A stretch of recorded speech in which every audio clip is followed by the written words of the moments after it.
Alright, so I'm recording this late as my official reaction to the last 3 episodes of Andor. This will just be a quicker video. I definitely want to process my thoughts. Also, I need to go to sleep. And we'll have uploads for the rest of the week talking about specifics, breaking down some of the key nuances. But today, in broad strokes, Andor is sadly over. And what is there to say? Absolute masterpiece. So there were 2 challenges, I guess, for this season and really the show as a whole. The first being, obviously, they had a lot to do. It's pretty clear based on the scale of the production that 4 more seasons of Andor were not happening. The actors would have aged out, the money would have run out, so it was truncated into 1 season. We've been talking about that sort of throughout the entire series. In the end, I thought it was done really well. I think they could have maybe went with an extra 4 episodes. That would be the one thing I'd say. 4 episode arcs, perhaps, but sort of that's the format. We've been talking about that a lot. The other thing really worth considering, however, is that this is a show which was working towards a beginning in a way. Andor as a TV series never could have an ending which provided us full closure because it's setting up the story of Rogue One, which itself is setting up the story of A New Hope. So we can't end the show with a satisfying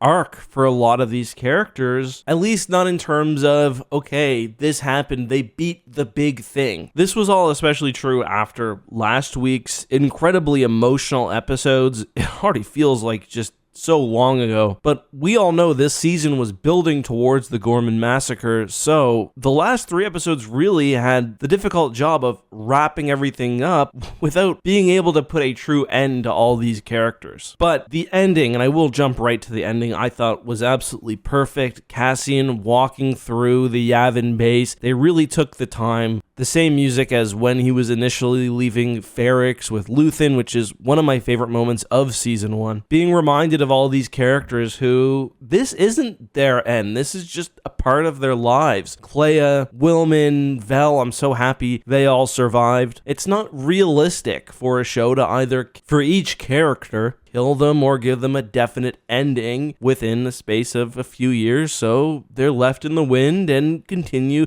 to fight the good fight. Then the reveal of Cassian's child at the end, just heartbreaking. Obviously, when Bix left, she did it to keep Cassian in the fight. It's pretty clear that she would have seen him again had he been open to it, but at some point he realized things were heading in a direction in the galaxy and that just was not possible. So he died probably not knowing that he had a child, which is really just heartbreaking.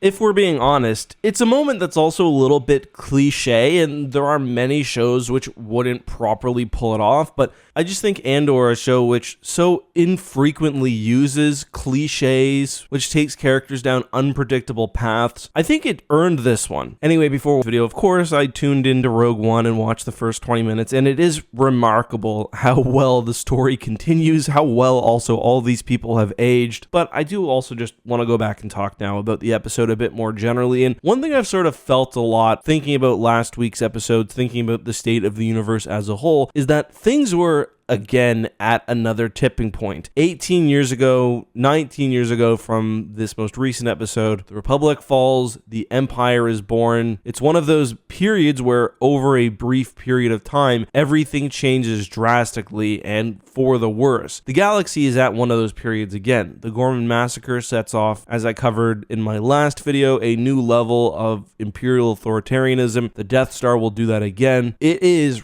now, more than ever, the time to stand up, to make sacrifices, to die for the cause if necessary. And that's really one thing that I've been thinking a lot about this show. You know, Nemec had that line in season 1, even the smallest act of insurrection pushes our lines forward. There are so many people in the show who die having pushed the line forward, either in little ways, an individual fighting back during the Gorman massacre or at Ferrix, or in big ways, how Luthen basically crafts the Rebel Alliance, or how Young tears apart the ISB basically to feed information to the rebellion. Even when the Empire gets to them, when they're killed, the line has been moved forward. That's true whether they're forgotten about, whether they're heroes, the line is moved forward. I do want to mention, speaking of the manifesto, the moment with Partagaz, Partagaz, because I've seen a lot of takes on this that I don't agree with. We see Partagaz listening to Nemik's manifesto, and he then kills himself. And a lot of people are saying, oh, this is his small act of rebellion, or does he believe it? No. Partagaz is one of the evil ones. There's no doubt in that. He regrets nothing that has happened throughout the entire series, except for the fact that now he himself is on the chopping block. The leopards are eating his face. Partagaz realizes that his failures now mean that the Empire is ready to eat him. And also, I do believe, perhaps, as Nemik's manifesto is spreading, apparently, that the ideas they are trying to put down cannot be. But he was being arrested. That's why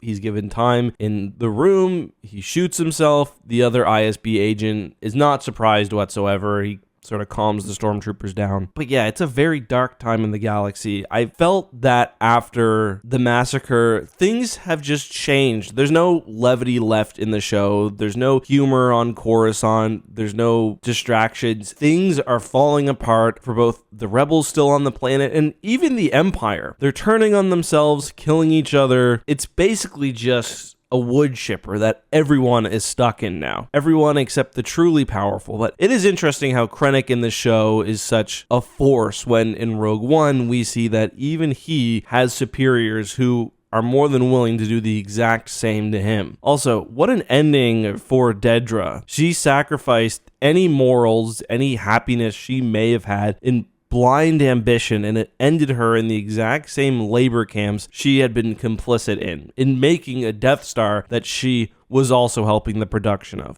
I think she's meant to be an example of what happens when you don't fight back. You don't make the hard choice. You don't perhaps sacrifice yourself. You still end up in a worse spot.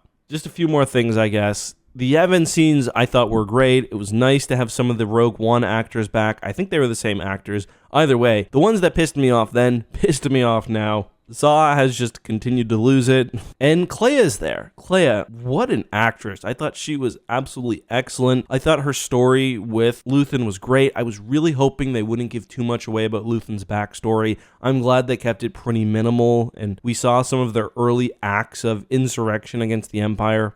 I'm focusing on the small stuff.